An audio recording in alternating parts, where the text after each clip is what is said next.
You're listening to Black Music Scene,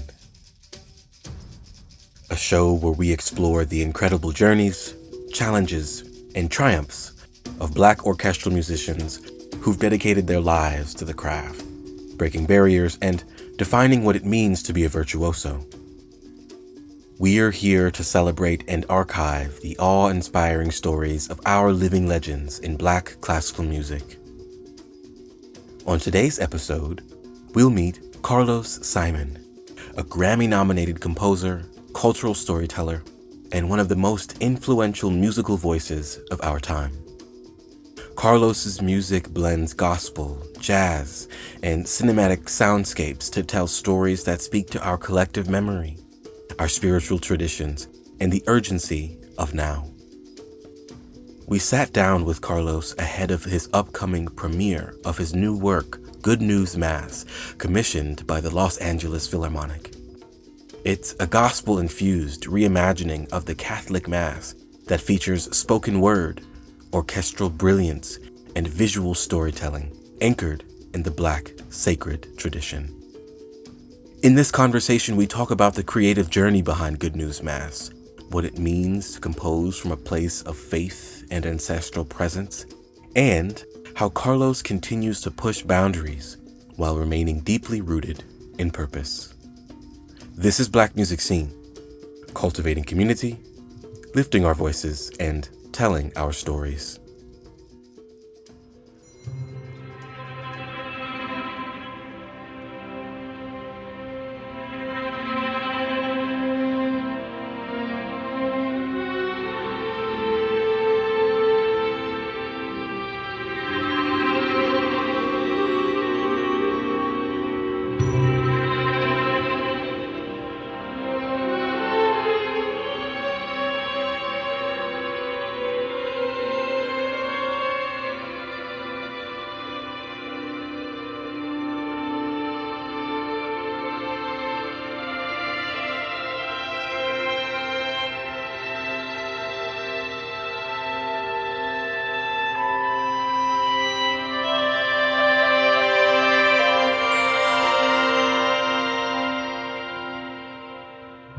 Carlos Simon Jr., the son of Carlos Simon Sr.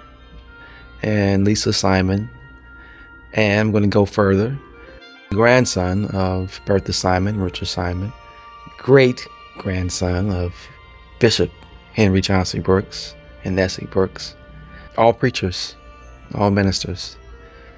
And I stand with them and they stand with me every day, and every time I write a piece, they come with me, they give me strength, and I hope to make them proud.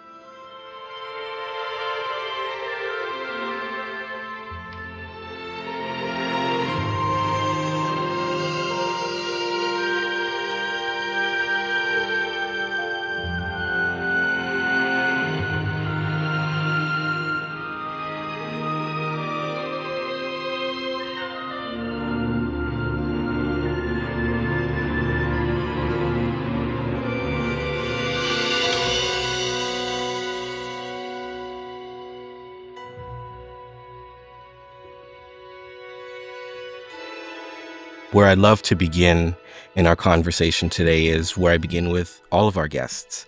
I'd love to learn and hear from you. What are some of your earliest musical memories? What are some of the things you remember from the earliest moments that you were interacting with and playing music? Well, I mentioned that, my family is very religious, spiritual. Grew up in church, in the Black Pentecostal church, and my earliest memories of music is, I can't remember because it was always around, because we were in church all the time and music is very much a part of the service. And what I do remember, though, I was pretty young, with my mom, she played trombone, and my dad, before he started, preaching, he sang in the choir, and my mom would play trombone with the choir. And of course, I'd be there. My mom would give me something to do, which in that case was play a cowbell. She bought me a cowbell in which I would be a part of the musicians band, in the corner, and she'd be in the band with them too.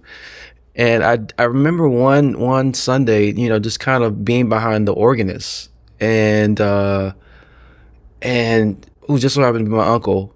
Nothing special was happening. It was just like the preacher, my grandfather was up and he was just talking, just regular talking, and my uncle was just playing at the organ, just softly, this real soft, and it was the most magical, heavenly thing I've ever heard in my life. It was just like, wow, this is smooth, and it's created an atmosphere, and then, it's organ, so it's like the registration was very mellow, and but it felt great. It felt peaceful, and it created such an atmosphere that I paid attention to from that time on.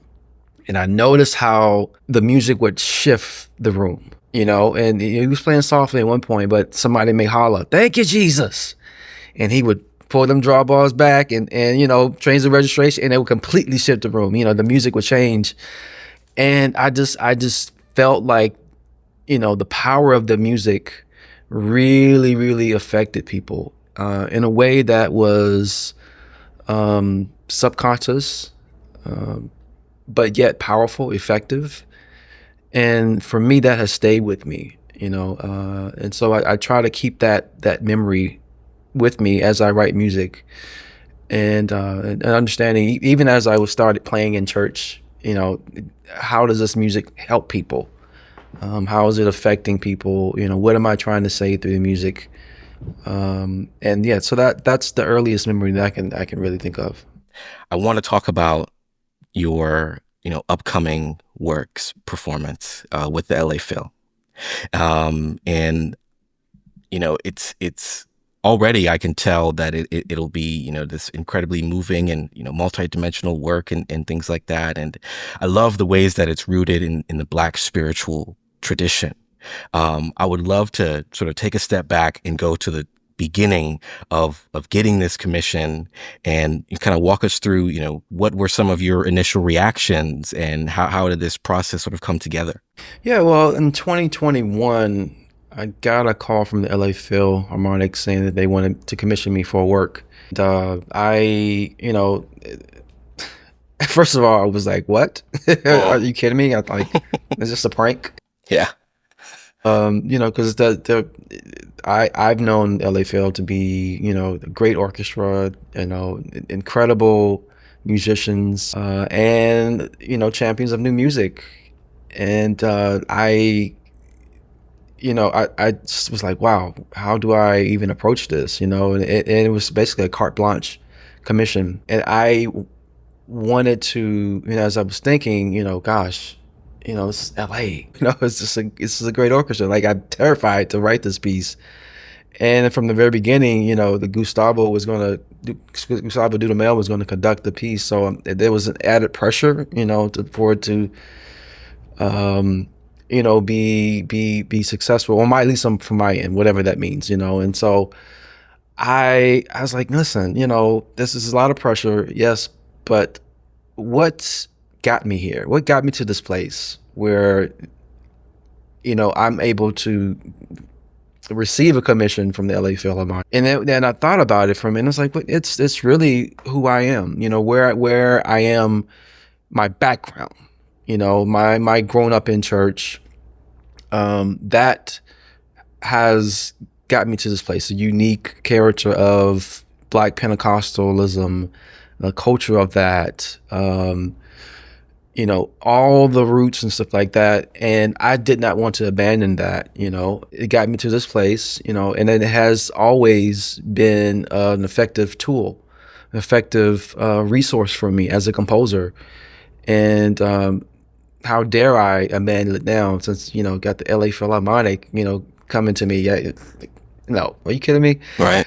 And of course I did think about projects like, oh, I should write a concerto for, so and so, and so I can do this, I can write a symphony, and, yes, those did cross my mind. Those ideas did cross my mind, but I wanted to be as authentic as I could be, and use the opportunity, if you will, to go back to my roots and unapologetically, and to use gospel music, which is something that I grew up with. And to be honest with you, this piece is an offering, to my upbringing, and ultimately to God. I just it's something that it's a project I've always wanted to do, particularly in classical music, and wanted to use this opportunity to kind of showcase this very important music of gospel music. And you think of the word gospel, it means good news. And just wanted to spread good news. We all need some good news these Certainly. days. Wow. Yeah, we do need some good news. And I think about the power and sort of dedication that spirituality and maybe religiosity has in music. This transcendent thing, this element that moves hearts, that brings people to tears. Talk a little bit about some of the emotional journey that you went on as an artist, as a composer, basically being able to, bring either lived experience or just the channeling of certain emotions into the work. Wow. Gosh, I mean, that's a heavy question because even it's because it's music is such a personal thing, right? It's no way I don't feel like you can separate the person from the art. It's deeply a part of the work. My development, my personal struggles. That's all. It's all embedded. You know, and the work has taken like 3 years to write, and in that time, I've gone through a lot. Um, moved a few times. I've gone through a divorce. I've gone through breakups. I've seen loved ones pass, transition, separation from friends, um, but also some great successes, promotions, great commissions, even, of just being, finding new friends, traveling. Life is essentially a reflection of the art. The art is a reflection of life lived. So you can't have the good and just the good, right? It has to be a conglomeration of both good and bad. And that all makes its way into the art. Um, so yeah, those are things. Today um, I'm in Montgomery, Alabama, and I visited to the Legacy Museum, um, and it has been one of the most enlightening experiences that I've had in a while. And those of you all who don't know about it, it's essentially the history of Black Americans and the history of slavery and segregation and mass incarceration, and it's deeply true. I've been to museums before, but there's nothing like this. It's something that it's deeply moving and spiritual. And I'm kind of sitting in that space now where it's like, wow, what is the art that comes out of this experience? And with this mass, it's essentially all of the things that I've gone through in the last 3 years or so. For me, one of the things that resonated was this idea of, where do you bring all that you've been carrying with you over your last bit of your journey? And, there are a lot of people who say, I'll bring it to the church, so thinking about that in that regard, in that context, really resonates with me. And it's always beautiful to see that sort of transmutation of energy, to see how one's lived experience can then be transmuted into the art. So how sad, but also how lovely. I'd love to talk about some of the collaborations and other people we'll be hearing from on this concert. I mean, thinking about Randall Gooseby being on the first half of the concert, or thinking about this spoken word being by Mark Bamuti Joseph, and the libretto by Courtney Ware. I mean, there are so many folks for whom this concert will really mean something, and hold, meaning for them. I would love to know a little bit about, what this collaborative process was like, and what it's been like working with some of these folks. Yeah, it's been great, honestly, and I've been really blessed with some great collaborators. It really started with my friend Courtney, who I'd worked with a couple projects before, and she grew up like me, kind of grew up in Atlanta together, Okay. and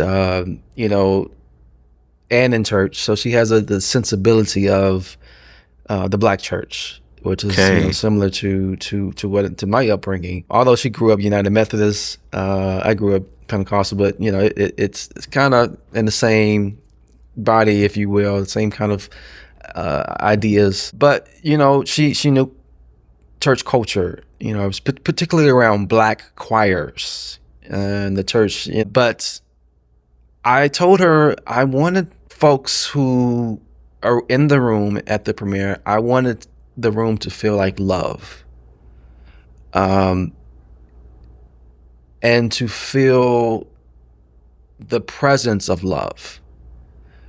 And the idea that God is love. Even though you may not be religious or you may not believe in God, I do feel like most people believe in love, and it may not be that they believe in God per se, but they believe in the love from another human being, or the love for their child, a love of what they do, their purpose. Um, Love is present, and I believe God shows up in those things, in those ideas. So I wanted as much as I could to embed that into the music, and for her to embed that into the lyrics of the piece. Same thing with Bamuti. I wanted him to be the preacher, if you will, Okay. the Yeah. griot. Yeah. So he starts the piece. It just kind of bringing folks in. Just saying, "Hey, we are gathered here today to celebrate love, and whatever that means for you." And that's kind of is carried throughout the entire work, with him sort of giving interludes in different places with themes of Thanksgiving, with themes of pain, but also the idea of gratitude and again love. So the idea is it should feel like a church service without feeling Certainly. like a church service. You know what I'm Amen. saying? Yeah.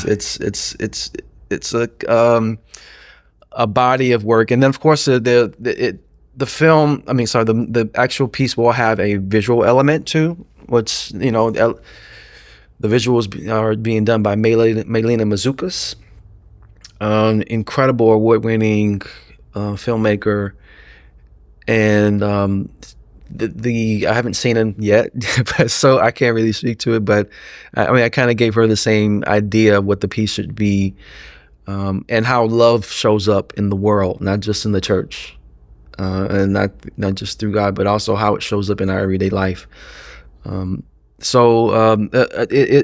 a multidisciplinary work in many different ways. And I mean, just how wonderful it is to be able to bring together these different dimensions of our sort of sensory experience in something that is like love. And just reading about the piece and all that's gone into it, to me, what you're saying, like how about it being like a church service, definitely rings true to me. So yeah, that's just spot on. Thank you for that. One of the things I wanted to ask is about, thinking about how you mentioned your initial reaction to the commission, and, saying like, wow, this is the LA Phil, like they want me, I wonder in moments like that, how you sort of navigate, you know, either your perceived image of self and what maybe the world is calling you to do or God is calling you to do? I mean, how do you situate yourself within those feelings of, must I do this, or is this for Hmm. me, or yeah. Yeah, well, I mean, just with any artist, um, if you've had some success with, like one piece where, people know and are familiar with, and then there's an expectation that you should write something like what you were successful for, right? And you know that's a common thing. Even speaking to other composers who have had successful works, they are expected to write something like what they were, you know, uh, successful for, and but that is often self-imposed. Um, a large part, if you're really being like honest about it, it's like, oh well, this was really well, worked really well. So I'll just give you an example. In 2020 in March, I was supposed to have a premiere with the Philadelphia Orchestra. It's a 5-minute work, and it was delayed. They canceled the premiere, the live performance, because obviously because of the pandemic. But they actually did do the performance in September outside, and but they streamed it, and the piece was about Beethoven. It's a 5-minute work, and of course, 2020 was a Beethoven year, so 250th. And Philadelphia Orchestra is not a bad orchestra, right? And of course, everybody was looking toward to the big orchestras, seeing what they were doing and all this stuff. And they performed Beethoven 7 along with my work, and they streamed it. And it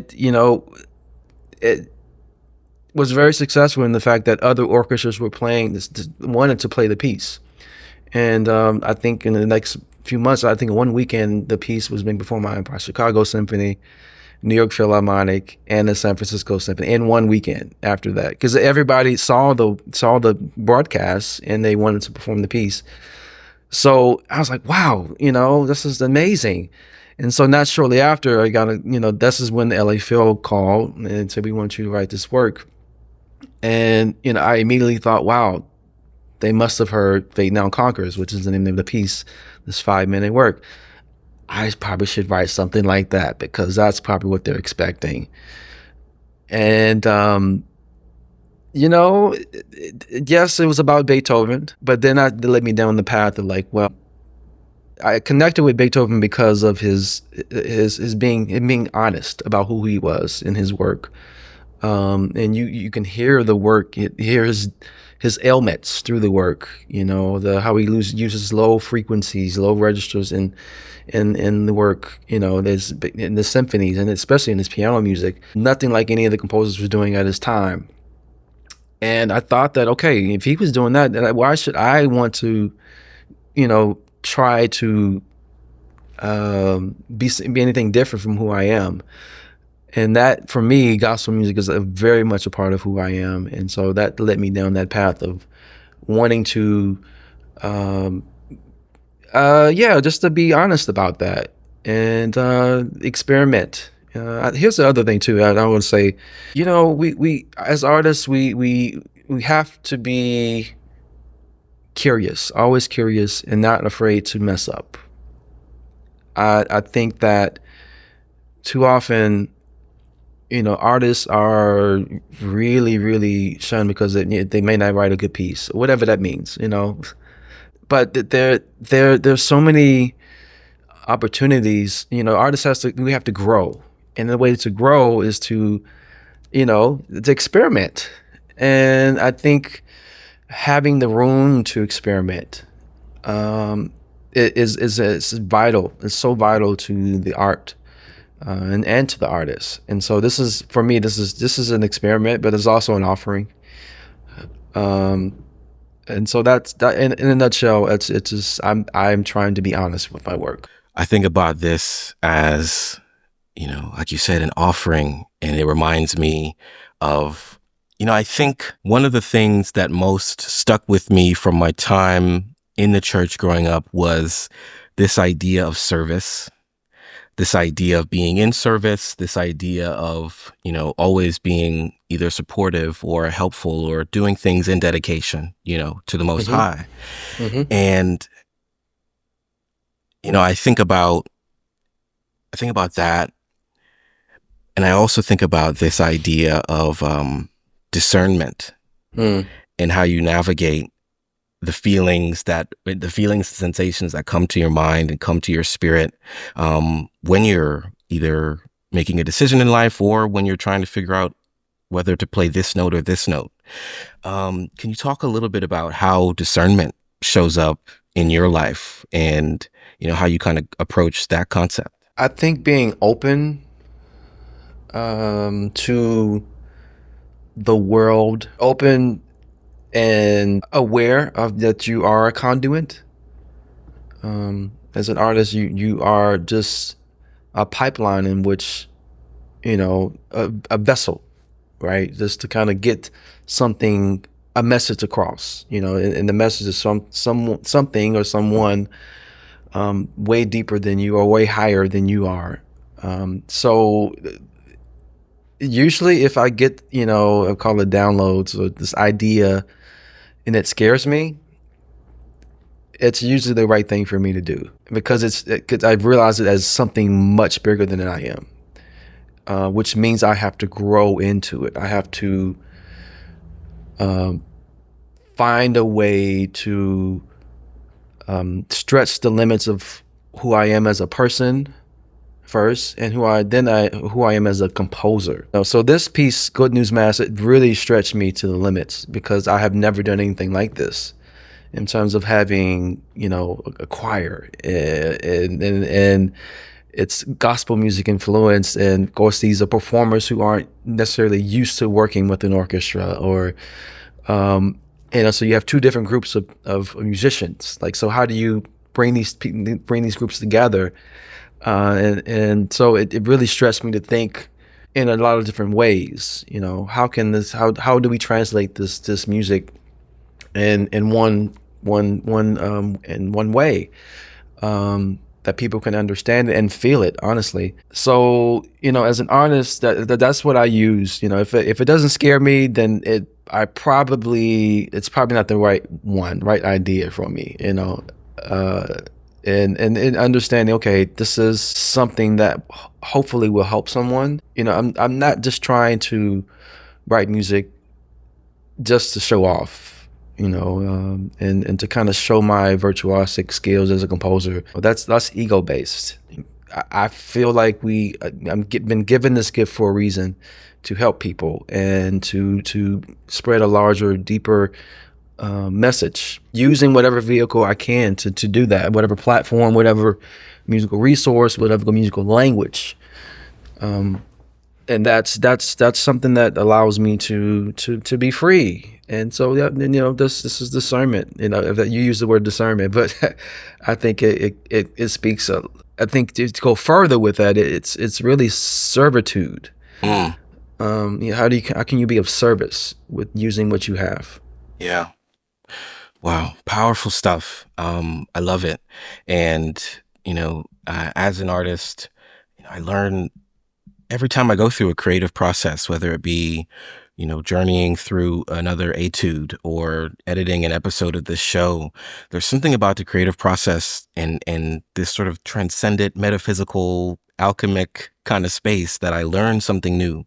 And it does come with, fear does come along with that. And the worries of being, oh, I messed up on this or whatever come along with that. But there is power in moving forward through it. So yeah, I appreciate you saying that. One of the last things that I wanted to bring up and talk about as we round up this conversation basically surrounds that of, Blackness in this, so-called classical music world. And, I would be remiss if I didn't say, how much it meant, how much your music and your presence and the culture that you bring along with you, does for us, as Black orchestral musicians. And I would be remiss if I didn't thank you for that personally and collectively. And of course, the show is called Black Music Scene, where we're trying to up the visibility of it. And you've done that in so many different ways on, platforms across the globe. I'm wondering to you, what does it mean for Black music to be seen? What does it mean for Black music to be represented and have visibility? What significance does that bring to you?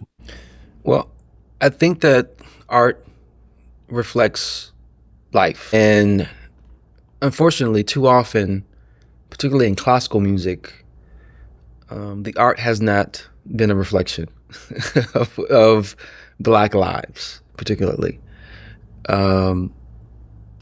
I love Beethoven.